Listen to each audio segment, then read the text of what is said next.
Waktu sedang menunggu makanan pesanannya, ibu si pemilik kedai terlihat sedang mengobrol dengan pengunjung lain. Si ibu bertanya, apakah benar ada banyak sekali warga sipil di kota Guangzhou tewas? Namun si pengunjung menjawab, mungkin kabar itu cuma rumor. Soalnya di berita TV yang semalam dia tonton, tentara-tentara di sana katanya sedang berjuang dengan gagah berani mempertaruhkan nyawa untuk mengamankan kota. Mendengar obrolan itu, Kim pura-pura tak peduli. Saat membaca koran di meja, lagi-lagi isi beritanya penuh dengan propaganda kebohongan pemerintah. Meski sebenarnya hati Kim terasa perih, tapi dia tetap berusaha tak peduli. Ia terus makan sambil menahan tangis. Selesai makan, Kim melanjutkan perjalanan. Di jalan, waktu sedang berhenti menunggu orang menyeberang, Kim memandangi sepatu baru putrinya yang sangat cantik. Dia tak sabar melihat wajah bahagia bidadari kecilnya. Sepanjang jalan, Kim menyetel lagu kesukaannya sambil bernyanyi untuk menenangkan pikiran. Namun tetap aja hatinya tak bisa tenang. Ketika mengingat betapa parahnya keadaan warga kota Guangzhou, dia merasa bersalah telah pergi kabur sendirian. Di jalan, Kim berhenti. Ia menangis kebingungan tak tahu harus berbuat apa. Hingga akhirnya Kim memutuskan putar balik kembali ke kota Guangzhou. Di jalan dia mampir ke bengkel lalu meminjam telepon. Di telepon Kim minta maaf pada putrinya. Dengan mata berkaca-kaca, Kim berkata, ayah merasa malu dan tak bisa pulang ke rumah dulu. Sebagai supir taksi, ayah menyesal telah meninggalkan penumpang ayah.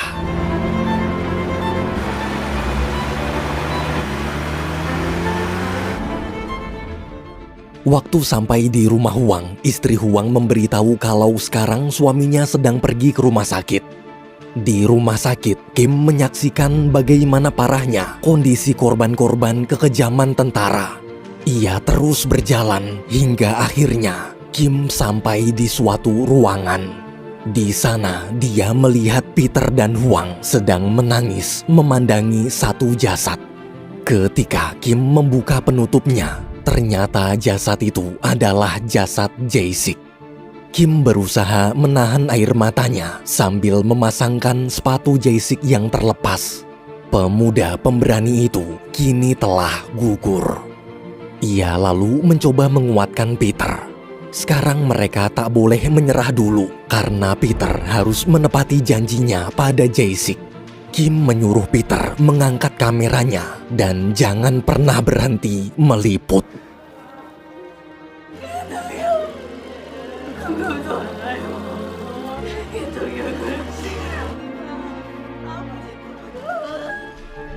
Saat sedang melihat kondisi korban-korban lain, tiba-tiba para supir taksi lokal datang menemui Huang dan mengabarkan kalau sekarang pemerintah sudah melampaui batas. Tentara-tentara menembaki warga sipil yang sedang berdemo dengan membabi buta.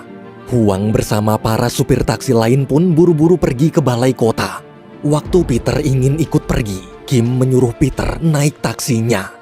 Kim berkata, sebagai supir taksi, dia tak akan pernah lagi meninggalkan penumpangnya.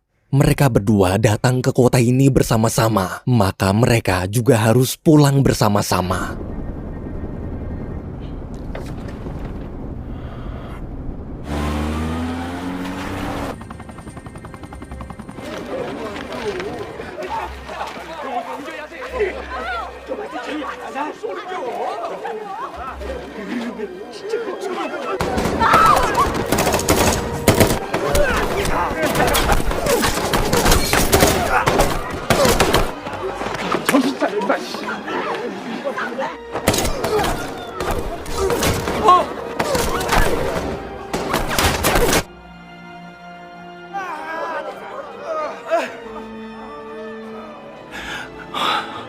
Di tengah situasi mencekam itu, supir-supir taksi Guangzhou mengatakan kalau mereka tak bisa cuma diam aja membiarkan para korban tergeletak di sana. Mereka semua harus menolong. Mendengar itu, Kim lalu menyuruh Peter terus meliput, sementara dia akan pergi bersama para supir taksi lain untuk menyelamatkan korban.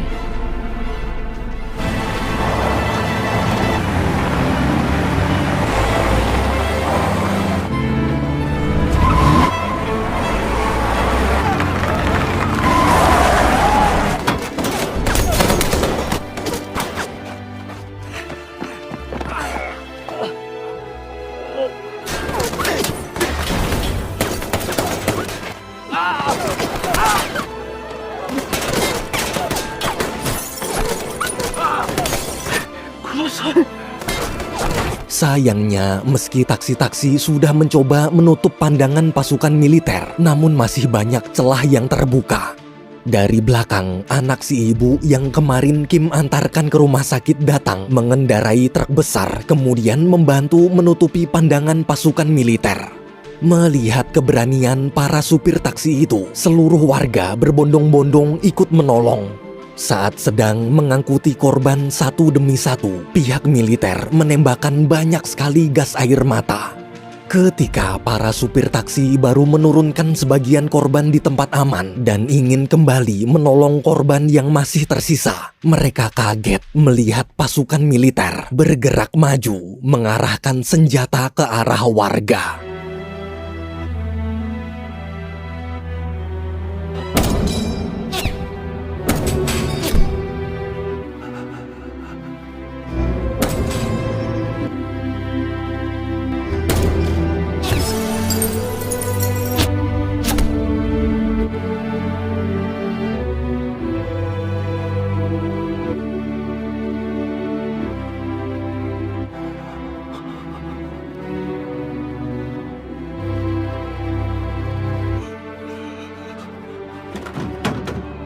Ketika Peter dan Kim ingin menyerah, wartawan lokal datang lalu bilang rekaman yang Peter liput sudah cukup banyak. Sekarang sudah saatnya Peter pergi dari kota Gwangju. Mendengar itu, mereka berdua pun buru-buru masuk ke mobil. Tapi waktu mau jalan, komandan tentara serta anak buahnya memergoki dan mengejar. Untungnya mereka lolos. Namun saat melewati jalan pegunungan, mereka melihat tentara penjaga perbatasan telah menutup jalan keluar.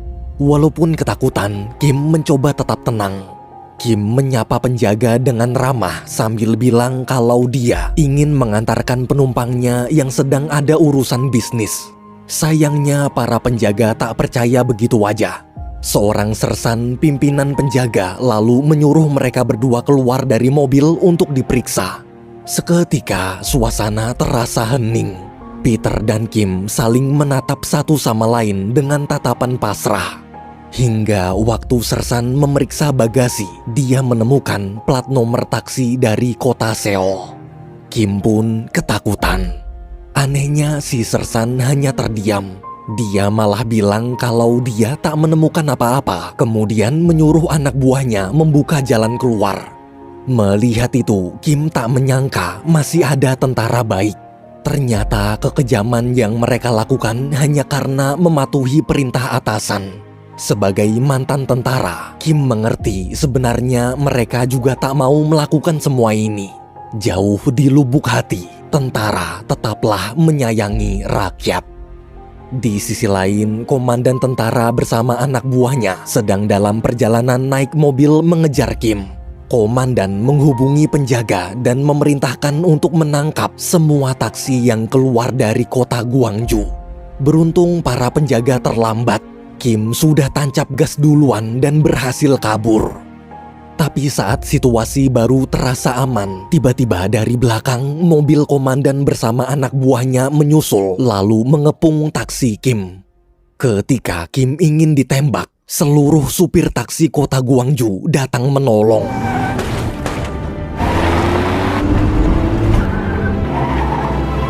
Kumai. 잃어버려. 시골.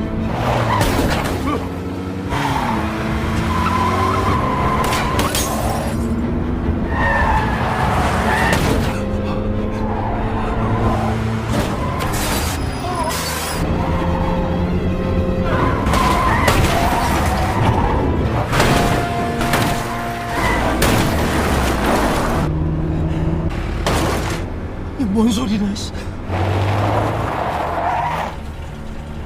미안하네.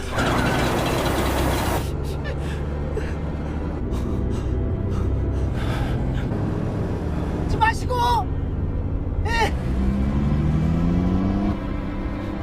밟아.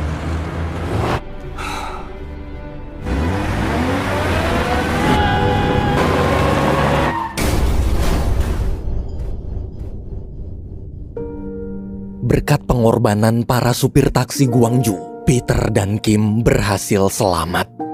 Di bawah redupnya langit sore, sepanjang perjalanan, mereka berdua tak mengatakan sepatah kata pun. Mereka tak bisa senang, tapi juga tak ingin sedih. Kejadian yang tadi mereka lalui benar-benar menyayat hati. Peter kemudian menggantungkan kalungnya di taksi Kim sebagai kenang-kenangan. Sesampainya di depan bandara, Peter menyembunyikan gulungan rekamannya ke dalam kaleng biskuit. Sebelum pergi, Peter meminta Kim menuliskan nama lengkap serta nomor teleponnya. Mendengar permintaan itu, Kim lalu menulis nomor dan nama palsu yang dia baca dari tulisan di bungkus rokoknya, yaitu nama Kim Sabuk. Dalam bandara, Peter berterima kasih sambil memeluk Kim. Ia janji bila berita kebenarannya sudah tersebar luas, dia pasti akan kembali ke Korea untuk menemui Kim lagi. Kim di situ tersenyum dan menyuruh Peter belajar bahasa Korea agar nanti saat bertemu lagi mereka bisa lebih memahami satu sama lain. Ketika jadwal penerbangan tiba, mereka berdua pun berpisah. Waktu kembali ke mobil, hati Kim terasa sangat lega. Akhirnya dia bisa pulang ke rumah dengan bangga karena sebagai supir taksi dia telah mengantarkan penumpangnya sampai tujuan. Sesampainya di rumah, saat mendengar suara mobil, Putri Kim langsung keluar memeluk sang ayah. Tanpa mengatakan sepatah kata pun, Kim hanya terdiam dan menumpahkan semua tangisan yang selama ini dia pendam. Hari demi hari berlalu di kantor media Jerman, terlihat para wartawan sedang menyaksikan berita TV tentang kejamnya pembantaian warga sipil di Korea Selatan. Berita itu kini telah tersebar luas ke seluruh penjuru dunia. Berbeda dengan wartawan lain yang sibuk berkomentar, Peter hanya terdiam, menahan perih. Beberapa bulan kemudian, ketika Peter kembali ke Korea untuk menemui Kim lagi, rekan wartawan lokal kenalannya bilang kalau dia sudah berusaha mencari kemana-mana, tapi tak ada satupun orang bernama Kim Sabuk. Nomor telepon yang tertulis juga tak bisa dihubungi. Mendengar kabar itu, Peter kecewa. 23 tahun berlalu, tepatnya di bulan Desember tahun 2003, Peter kembali berkunjung ke Korea lagi. Peter terlihat sudah tua dan kini keadaan di Korea Selatan sudah damai. Negara itu sekarang sudah berubah menjadi negara demokrasi, di mana setiap warga negara memiliki hak kebebasan berpendapat. Tujuan Peter ke sana adalah karena dia terpilih menerima penghargaan sebagai wartawan paling berpengaruh di Korea. Dalam pidatonya, Peter menceritakan sedetail mungkin kisah perjuangannya waktu dulu dia meliput kota Guangzhou. Ia menceritakan bagaimana perjuangan warga sipil, petugas medis rumah sakit dan mahasiswa, terutama perjuangan pemuda pemberani bernama Jae-sik. Ia juga tak lupa menceritakan bagaimana pengorbanan para supir taksi. Namun di antara banyaknya kenangan yang dia ingat, ada satu orang yang sangat dia rindukan, yaitu seorang supir taksi sahabat baiknya bernama Kim Sabuk.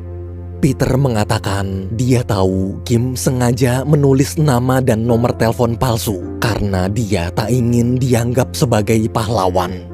Tapi walaupun nama Kim Sabuk adalah nama palsu, Peter tetap akan selalu mengingat nama pahlawannya itu sampai kapanpun. Malamnya di kota Seoul, terlihat Kim baru sampai mengantarkan seorang mahasiswa pulang kuliah. Saat turun, si mahasiswa minta maaf sambil bilang dompetnya ketinggalan.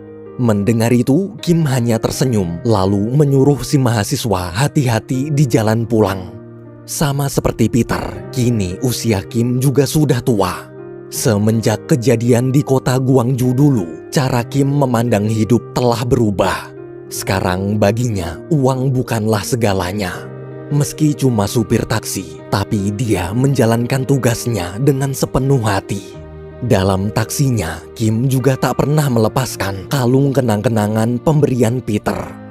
Waktu mau jalan di bangku belakang, dia tak sengaja menemukan koran milik penumpangnya yang ketinggalan. Di koran itu ada foto dan kata-kata yang Peter ucapkan tentang Kim di pidatonya tadi siang. Kim pun tersentuh. Ketika melihat foto Peter, Kim tertawa sambil meledeknya. Ternyata sekarang mereka berdua sudah sama-sama tua dan keriput. Saat sedang mengenang masa lalu, dari belakang ada penumpang baru masuk. Dengan sigap, Kim langsung mengantarkannya ke tujuan. Mungkin di dunia ini, orang-orang hanya menganggap Kim supir taksi biasa. Namun sebenarnya, supir taksi biasa itu adalah pahlawan tanpa tanda jasa.